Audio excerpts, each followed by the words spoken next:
Bismillahirrahmanirrahim. Assalamualaikum warahmatullahi wabarakatuh. Alhamdulillahillazi arsala rasulahu bil huda waddinil haqq liyuzhirahu ala dini kulli wa kafa billahi syahidah.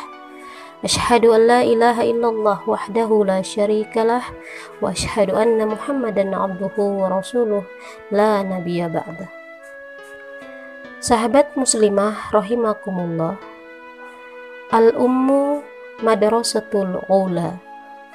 Ibu adalah sekolah pertama bagi anak-anaknya. Kata-kata hikmah ini sudah lama kita dengar. Bukan hanya sekolah pertama, ibu sejatinya adalah sekolah utama bagi putra-putrinya. Jika ada seorang menjadi ulama, ilmuwan, tokoh ternama, atau pahlawan kesatria, maka lihatlah ibu mereka. Tentu karena ibu berperan besar dalam membentuk watak dan kepribadian anak-anaknya. Ia adalah sekolah pertama dan utama sebelum si kecil mengenyam pendidikan di sekolah manapun.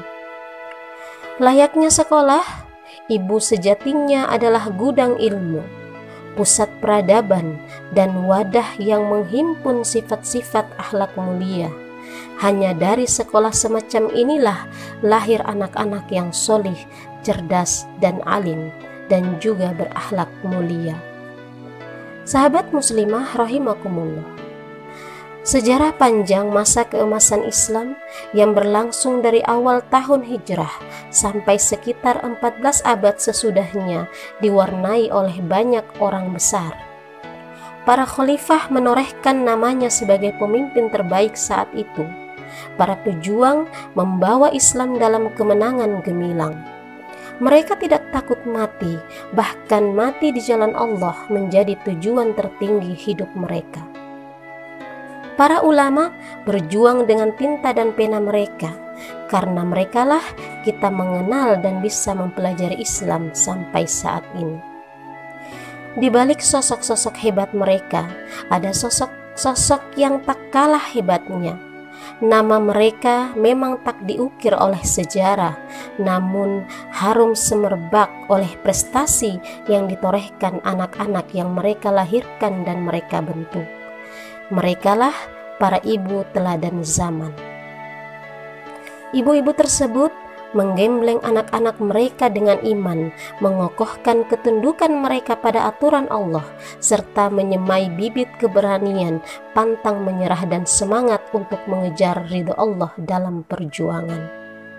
Sahabat muslimah rahimakumullah, beberapa di antaranya seperti Al-Khonsa. Al-Khonsa dikenal sebagai ibu para mujahid. 4 anak laki-lakinya syahid bersamaan.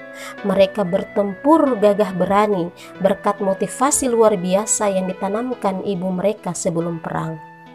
Ibu mereka berwasiat kepada mereka, "Kalian semua tahu balasan besar yang Allah telah siapkan bagi seseorang muslim dalam memerangi orang-orang kafir. Ketahuilah anak-anakku, negeri yang kekal itu lebih baik dari tempat yang fana ini.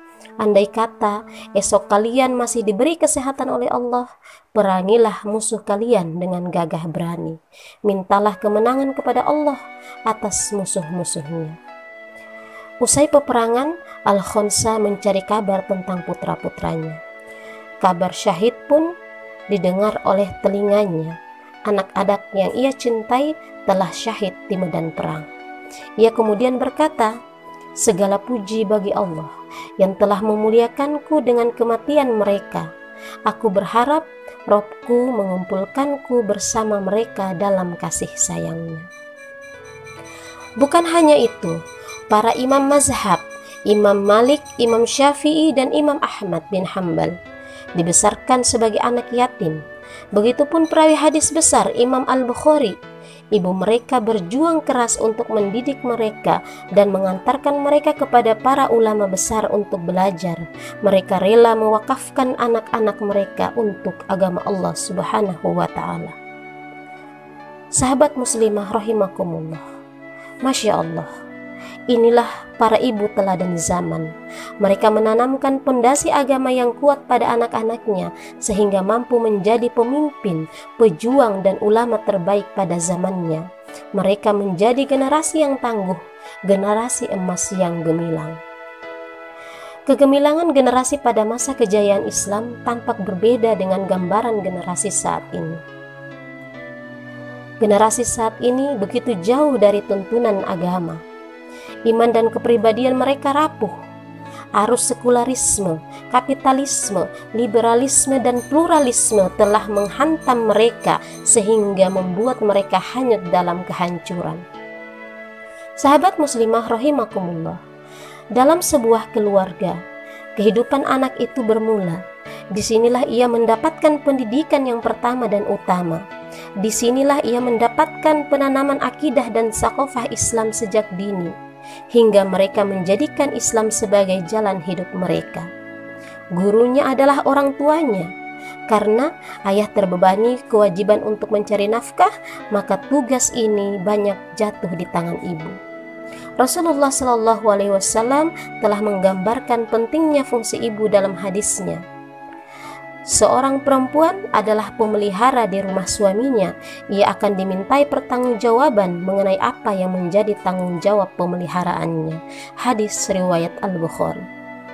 Sayang, saat ini fungsi ibu sebagai pendidik anak telah tergeser.